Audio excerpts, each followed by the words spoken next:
Hi everyone. First of all, welcome to today's YouTube live. I know this was supposed to be a Zoom webinar, but here we are, and I hope everyone finds this webinar interesting and helpful. So, the topic for today will be how to boost your email marketing campaigns and attract more students. These are the things which you guys will be taking away today. Number one, you will understand how to understand who your target audience is, how to tailor your email content to their specific needs, and then ultimately how to drag them down your marketing funnel. Next is how to design and optimize your email and the different parts of it, such as subject lines, headings, images, and the content itself. I will be providing different references for all types of emails, and this presentation will also be shared to everyone via an email, and you guys can go through the references on your own again. And finally, we will be learning how to drive traffic to your through your email campaigns to your website. We start with why email marketing. Email marketing is a very powerful mode to promote your business online. It is one of the most inexpensive modes in which you can let people know about yourself, and it is also a good way for you to demonstrate what you are, what your services are, and ultimately build a trust. But email marketing, similar to other marketing strategies, cannot be done in the dark, and we need different strategies for email marketing. Only then it will be a successful campaign. These are the types of emails which we will be discussing today about. One is your cold email, second, your welcome emails, newsletter emails, lead nurturing emails, and then finally coming to your course related emails, which are your launch, reminder, and completion. This will be the key element for today. These are a few best practices which you must be doing before for sending emails. Number one, try to provide a compelling subject line that catches the attention of your recipient. The first thing when your recipient receives the email, he will be seeing is your subject line. If your subject line is too long, too boring, or too spammy, they might not click on it. So to make sure that the people click on your subject line, make sure that your subject is length and is also catchy, and at the same time demonstrates what your services are. And at the same time, try to give information in chunks and not everything in one email. Also add some visual elements like images, videos, gifs, etc. Simple text might not be compelling enough or even might not be engaging enough for today's learners. So adding a few creatives, which can be your videos, images, gifs, or even stickers, or even emojis for that matter, might just make your email game one step above. Also include visible call to action steps. Make sure that if you're using any hyperlink in your email, they are underlined, they are made in bold, or the best, they are a specific button which you can use. And finally, test and optimize your emails. This There is a strategy called A/B testing in email, in which you test a small. Let's say you were to send emails to 100 people. You pull out the first 20 people, send the divide the set of 20 people into two different sets, and send them the same email but with two different subject lines. Make sure the entire body is same, but only the subject line is the differentiating factor. Depending upon what you want, do you want a higher click rate or do you want a higher open rate, you know which subject performs better, and then use that subject for the remaining 80 people, making sure that at least the closest percentage to what your test went, that many people will open or click on your email. This is a which we use while emailing. Number one is when you cold email.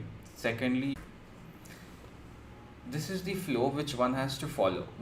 First, you have your potential customer at the top, and you send them a cold email. Depending upon that cold email, you can have two responses. You can have a positive response, that is where you want to the student or the learner wants to get into your course, and then the learner workflow starts. What is a learner workflow? Is basically emails. What type of courses you have, what are the price points, what are the different other aspects related to your course. Then what if your cold email receives a negative response? A negative response can be no click, no opening, or even someone just typing that I am uninterested or even unsubscribing. Once that happens, you close the flow because that lead will not give you a potential customer. Next, when they the other form of negative response is the people who, let's say, who are not opening your email, or who are not reacting to your email at all. This is where you continue your drip series. What a drip series is basically another set of cold emails, because one email definitely doesn't function. Let's say you are an abacus teacher. Your first email will be introducing yourself. Once they do not respond to that email, but they do not send you a message which says I am uninterested or unsubscribe as well, you send them the next email, which could be about what are the timings of your abacus classes, what are the good effects of abacus classes on children, and so on and so forth. This is you giving your all your USPs one at a time in a different email. When you continue this drip series, two things might happen. One is they might unsubscribe after second, third, or n number of emails, or the second is they might not do it anytime. When they do not do it anytime, you personalize that email further. You personalize them for their needs, you personalize them for their age, according to the name, according to their gender, their geography, etc. And again, the cycle repeats. What are cold emails? Cold emails are the very first form of communication that you send them. Cold emails are professional or cold, and they are sent to someone which you do not know or which you have heard about, or to people you think could be your potential customers. They are a way to introduce yourself and ask for a work opportunity or a collaboration or a meeting, or in your case, about an example of the course. This could be, let's say, a few question banks or a few mock tests, etc. Cold email is a very powerful way to generate new leads and also at the same time build relationship with your learners and make them your to be customers. However, it is challenging to write a cold email because number one, you have to clear your motive in the very first sentence, in the very first paragraph, and also keep it short, which is something people fail at. I will show you a few examples of cold emails. These are a few reference materials. Once this presentation is given to you, you guys can click on the presentation on the individual links and you will be taken to references. I will be showing a few here. This is basically a guide and review. Once you go there, I'll just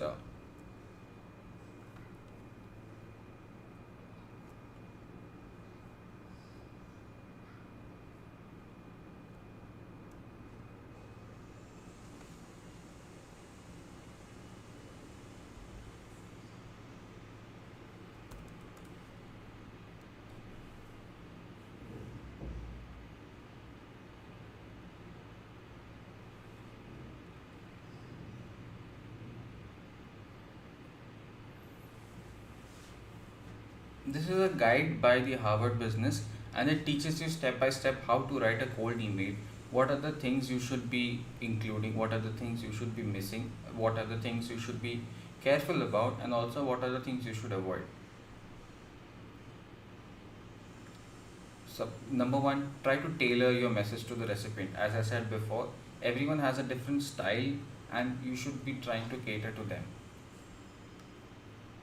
Next, try to alleviate your audience pain. That is, if a person is in a 12th is in 12th class and he wants to learn, your email should be catering to how you can exactly help a 12th grader, so on and so forth.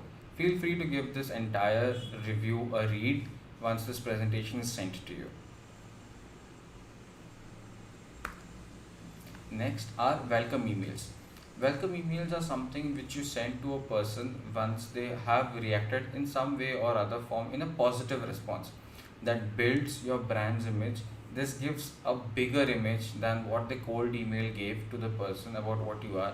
It also sets expectations for future communications. What are the different tasks you will be doing? What are, for a teacher, what are the different courses you will be teaching them? What are the different helps you will be giving them, which could be mock tests, which could be question banks, so on and so forth. It builds trust and builds engagement with the learners. These are a few welcome emails. Number one, this is a generic form which says that you introduce them with a headline. Next, as a subscribe, this is a subscribe email, as in when a newsletter or when a website is subscribed to. It's in the second point, it says what are the benefits you will be getting as a subscriber, and then thanks them for the subscription. Similarly, the email in the center by Welcome Foods 42, it's the same thing. It's a subscription service and how they are welcoming their students, how they are welcoming their learners. These are a few reference materials. You guys can go through it once this presentation is given to you. Next is newsletter emails. What are newsletter emails? They are the most common form of communication by any company or any teacher in your case. They are responsible for maintaining engagement. They are because they introduce you to new services or new systems or new updates which are there in the current system.